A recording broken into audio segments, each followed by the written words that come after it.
All right. Good morning, Matera. Good morning, Matera. We are about to go for an epic hike on the Sessons, I think it's called Sessons. Sassi. Sassi, Like the valley. the valley itself. Yeah, actually a national park. Yeah. So we're going to explore some caves. We're going to go up the other face here and just see what we can find. We have no real fixed plans. Other than we brought food and water and gave ourselves a whole day to look around. So yeah, looking forward to this. And it's pretty quiet so far. So I don't think there'll be a huge crowds or anything. So yeah, we'll wander down and see this area where people have inhabited it for 1,200 years, or sorry, 12,000 years, or ballpark. Yeah, the reason why we came here is we can look opposite to the old city. Yeah, that is the view. That's one of the reasons for sure. I'm curious about the caves that are left abandoned on the other side as well. I am curious about the view. Yeah, so yeah, we're gonna check it out. Okay. So away we go. Today on our journey eastwards, we find ourselves just outside the old city of Matera, and we're looking at doing a nice hike in the valley.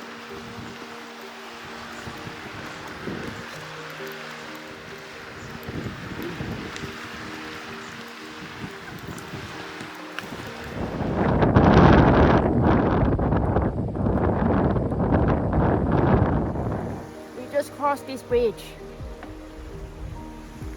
See? How are you feeling? It's nice. It's over here. Bridge is not necessary though, at least this time of year. The water level is low enough. It's skip across the rock. A little bit of effort. But yeah, the bridge is here for crossing, but it's not supposed to be crossed apparently. Yeah. So yeah, if the water level is low enough, you can cross. But the whole thing's on a use at your own risk situation. Yeah. So yeah. But yeah, pretty good. Let's see. We'll wander this side. This is the side with the caves that we noticed.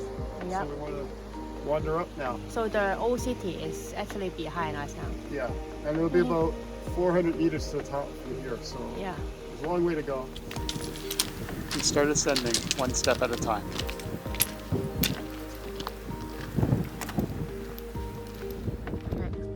Okay, so we stopped for a second here because I was trying to get my head around this.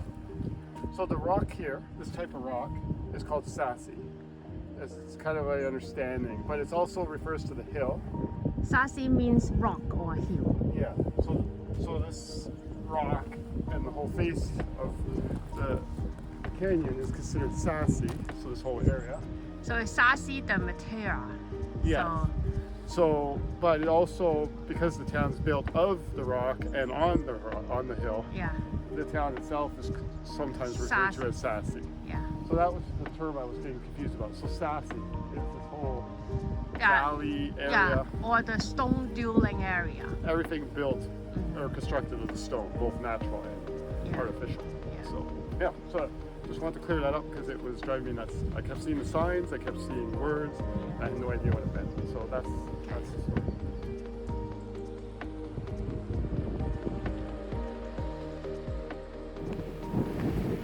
Whenever we stop for a drink of water, we can't help but take a look around. The views just get more and more spectacular as we head up the other rock face.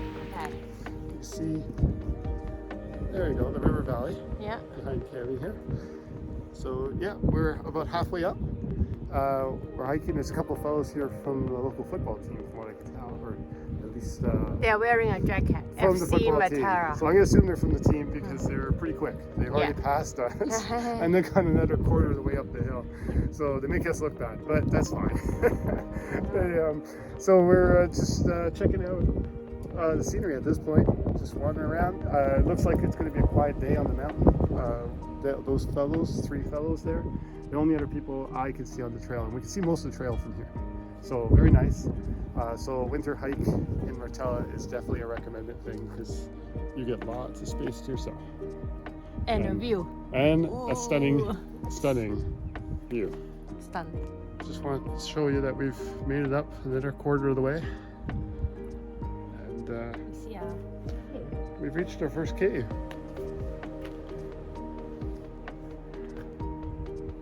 these were dug out so people could live in them. So I guess it's a bit of a glimpse at what was going on here as far as accommodations. In the past. In the past, yes. In the well, many years ago, like ancient. I don't know proper terminology, but you know, like thousands of years ago, people would have lived here in these kind of caves. But even more recently, into the 20th century, people were living here before the government stepped in and said, okay, this is not, you know, the best way to live. Yeah. So they relocated some folks out of the area, mostly in the town, from what I understand, which was basically in bad shape. But And then we build this. yeah, then they rebuilt the town to a more modern standard.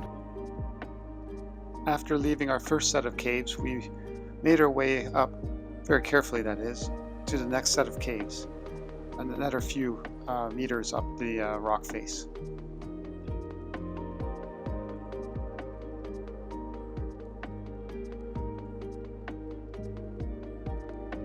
Even just climbing up here, just this once to take a look, it's quite an effort. I'm not sure how folks manage to live here. Just come on up. It's quite the thing to see.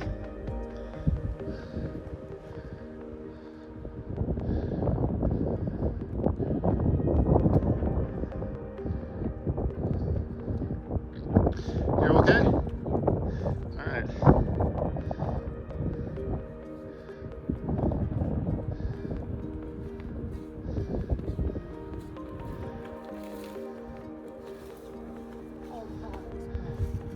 Nice.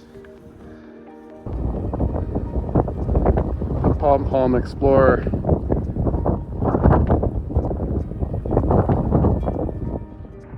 So this one here is a duplex. See, spacious. Quite spacious. It even has an ensuite. See over here. I think that's an ensuite. Or at least a spare room. But definitely very spacious option. Not sure why it's built this way, but very cool. All right, off we go under to see what's above. I feel like we're getting fairly close to the top of the ridge, so let's see where that takes us.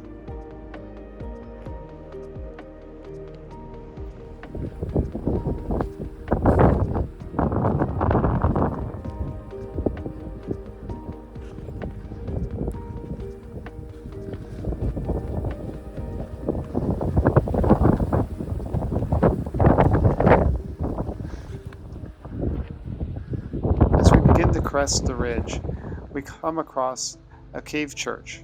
Definitely a pleasant surprise.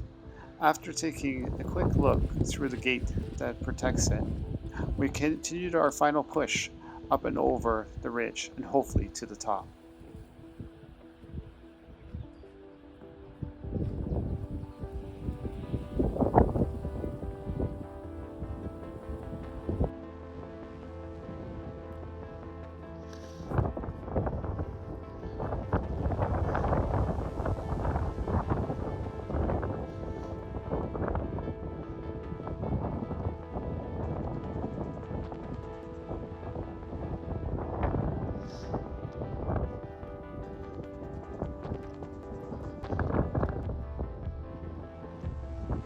It's okay, you reached the top. What do you think?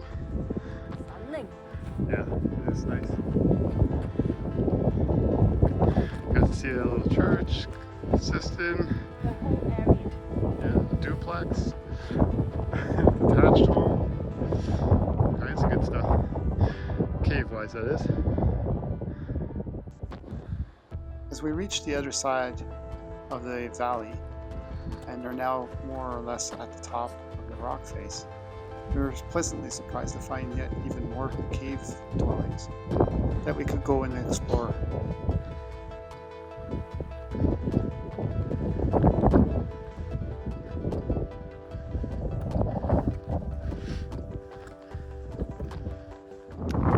Okay, so we reached the top and we're sizing up for our next adventure. We're thinking of going down into this area here. It's a little bright. I don't know if I'll be able to see it. But we see some sort of structure this way. So we're hoping that we can kind of reach that. But we're going to have to start by going along this edge and around. So we'll see how far we can get, but we'll wander down that way. Okay, updating. We were turned back by the cliff faces, so we couldn't go directly to where we were trying to get. So we're being pushed back towards the town and then the original bridge we crossed. But on the way we've crossed some more caves and the faces of rocks. So we're continuing our way back down towards the river the way we came. I guess very shortly we'll connect up with that trail and then push on in the direction we want to go. Take your time.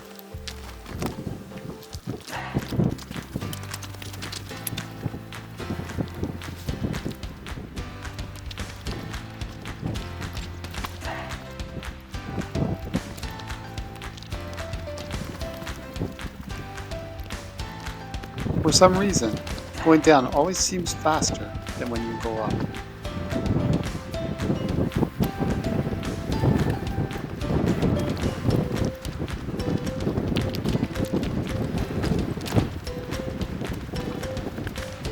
After not too long, we had reconnected with our original trail and had made our way back to the bridge that we used to cross the river early in the morning.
After walking along the river for a while, we crossed it once again, this time without a bridge. Okay. So you survived the river crossing of death. Where the biggest problem would be getting your feet totally soaked from maybe spraining an ankle. But still, a little unnerving. Yeah. So we made it across the river. We worked our way through the forest. And we have gotten nice and close to what we're trying to get to. Let's check it out.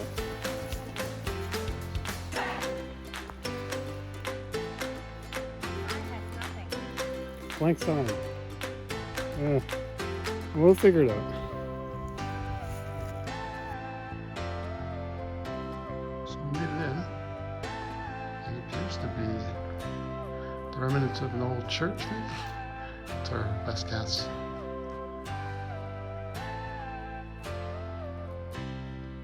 So half the building's cave and half is structure. So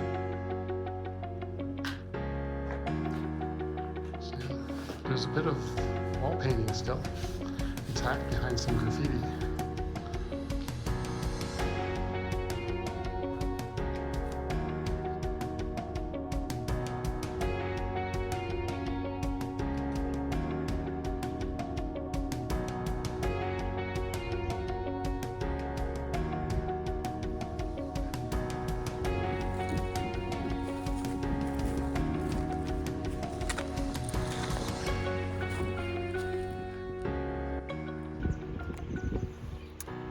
So I think we're concluding our hike for today. We explored up the next hill, but never got to the top. I think we're getting to the point where it's time to head back. We got about an hour of daylight left. Let's see here, the sun is setting, and